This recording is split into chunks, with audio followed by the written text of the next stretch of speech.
Hey everybody, and welcome to this edition of Coffee with Craig, and it's a special one. You need to sit down and grab a cup of coffee like we have.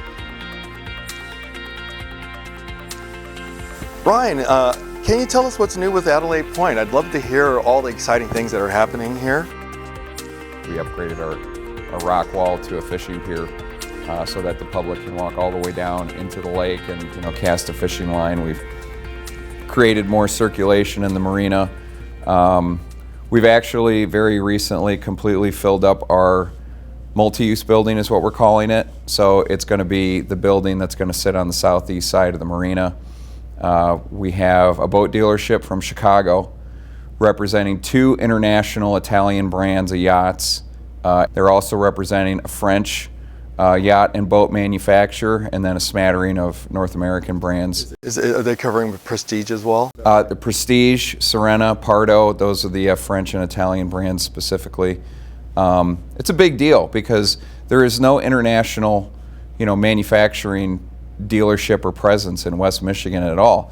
And these brands are something that's very different, something that people in West Michigan haven't seen. And what I love about it is that it actually kind of mirrors what we're trying to do here at Adelaide Pointe, which is to bring in fresh ideas, fresh things for people to see. And I think when you provide lots of options for customers, overall, everybody wins. So we're really excited about that. Burrito Tacos has signed on to be our restaurant, and they've got, great margaritas and, whiskey drinks. I'm not a margarita or a whiskey drinker guy, but I can appreciate having a few different options as well. And that's a big deal. They are a fantastic organization. I mean, they have restaurants all over Michigan and Ohio. They're very unique, right? So it's not like your traditional run-of-the-mill taco joint. I mean, these are like, I wouldn't say artisan tacos. I mean, but I would say, and I wouldn't necessarily say gourmet tacos, but they're pretty close. Yeah. I mean, they're just very unique combinations of food that are wrapped in a shell. And they're very reasonable. I mean, they're $3 tacos. It's someplace that, somebody can be out on their boat and they can tie up here at Adelaide Pointe and they can, have tacos and margaritas, and somebody can bring their family over here. And, so it's definitely more upscale than, say just like a regular bar, bar food or something like that. But it's also not unapproachable like as, fine dining restaurant might be. So, again, I think it's a great fit for what we're doing here. I mean, we're trying to be different, and that's, it's a great addition. And the location here is fantastic. I mean, we're basically on a peninsula that goes right into the middle of Muskegon Lake. It's a deep water port. There's no speed limits. There aren't any no wake zones that are here. It's the best possible location. The deep water channel in the lake actually goes right past the front of AP. So the way we've designed the marina, we can take boats from 10 feet or a jet ski all the way up to 100-meter super yachts, because we're right on the deep channel, and the transient dock that we're putting in is 1,500 linear feet long. So it really doesn't matter how big your vessel is. That to me is also very exciting, is that if, for super yachts, they really, super yacht is defined as anything that's 100 feet or more, right? They really only have 2 options. I mean, they can go to Traverse City or they can go to Chicago, right? Well, the way we designed it was that they're going to be able to go here to Muskegon if they want to. And we're not saying that, we're a super yacht marina. That's not what we're doing at all. But we're providing the option so that everybody can participate here. Everybody can enjoy the marina and the amenities that we're building. That's a big deal to me. And I think that's one of the reasons why Springbrook, wanted to be here, because they sell boats that are, 20 feet long, right? They'll sell you a pontoon. They do brokerage, but they also sell a super yacht via Serena. Not too many places where you can buy a super yacht in West Michigan, or frankly anywhere in Michigan. So now we've got a boat dealership who is going to be providing things as simple as kayak rentals, paddleboard rentals, single outboard fishing boats, day boats, yachts, and even super yachts. And I really like that with brands that West Michigan hasn't seen before. And what that means is that people are going to come in from all over West Michigan, probably the Great Lakes, to see what we've got going on here. And that's really my dream, is to use this platform to bring all different kinds of people together from all different socioeconomic groups so that they can enjoy what we're building here. You will also have an event center, it sounds like, for the public to be able to We're going to have an event center, and the peninsulas that we have right now, we're going to be turning those into public parks. And I think the combination of the fact that we are a peninsula that juts into the middle of Muskegon Lake, we've got 270-degree views, I mean, frankly, 330-degree views, because it's just you're standing out on a peninsula in the middle of the lake. It's going to be a fantastic location to have a wedding ceremony. I mean, it'll just be the coolest. And then in the event center afterwards, they can have the reception. You can have a beautiful, and if it rains, you can have the reception inside, of course. But I really want to, again, use the property to bring in all different kinds of people, to create memories here, to do things that are unique and that people haven't seen before. Amazing.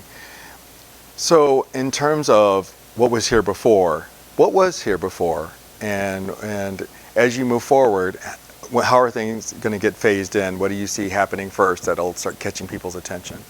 So to talk about the history of Muskegon, we have to go, and this site, we have to go way back, in that this site originally was used as a lumber crib and as a mill. So people would go into the Manistee National Forest and they would cut down trees, and then they would float them down the Muskegon River, and they would be put in cribs here. And because of the access to the Manistee National Forest, and also because Muskegon is a deep water port, it took off as a town in the late 19th century, and there were just tons of mills here and tons of ships going in and out of Muskegon, bringing wood all over the country, right?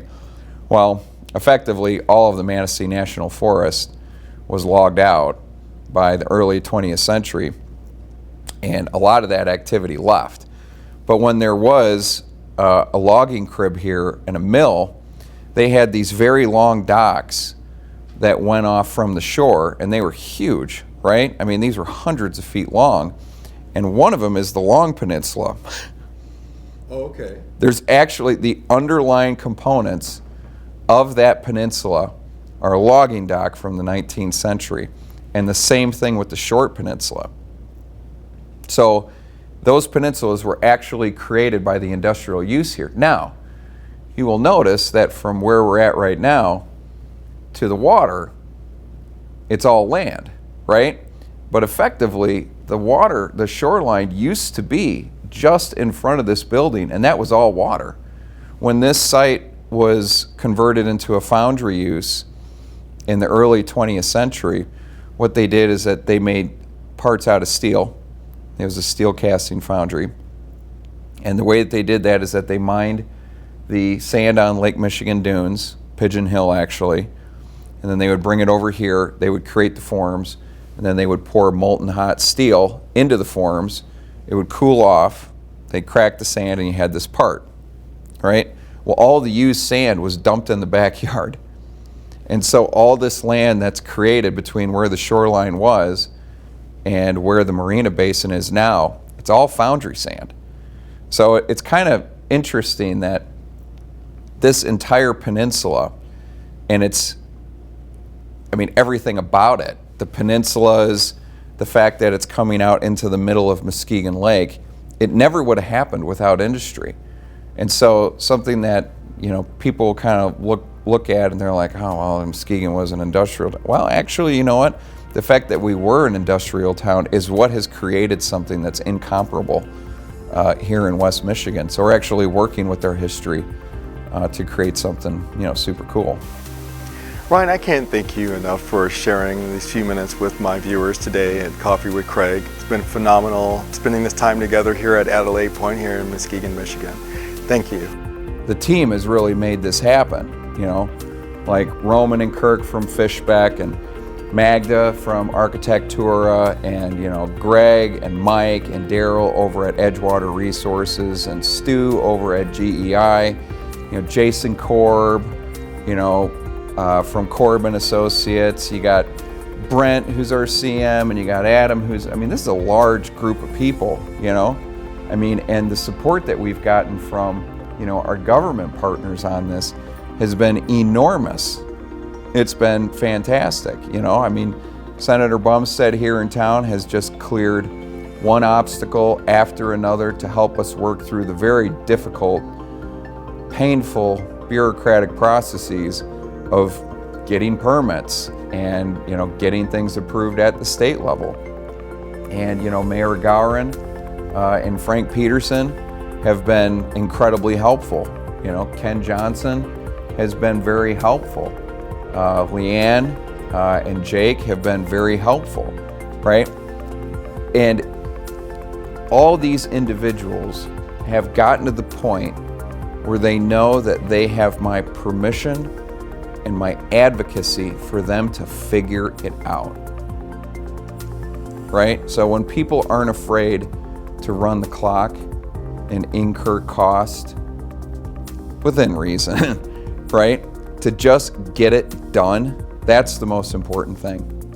And if we can move quickly, build something that's unique, and people see that we're going to do what we say we're going to do, that's how you really create something special. And I have to give credit to all these individuals that are, making it happen. Like I said, I love what you're doing here. It's like you're giving your audience the ability to put on the goggles and snorkel and basically get underneath the surface of the water and understand the currents of what's going on here in Muskegon, not just things they read in the newspaper. Understanding what's going on under the surface is, I think it's great. I'm really happy you asked me to be on here.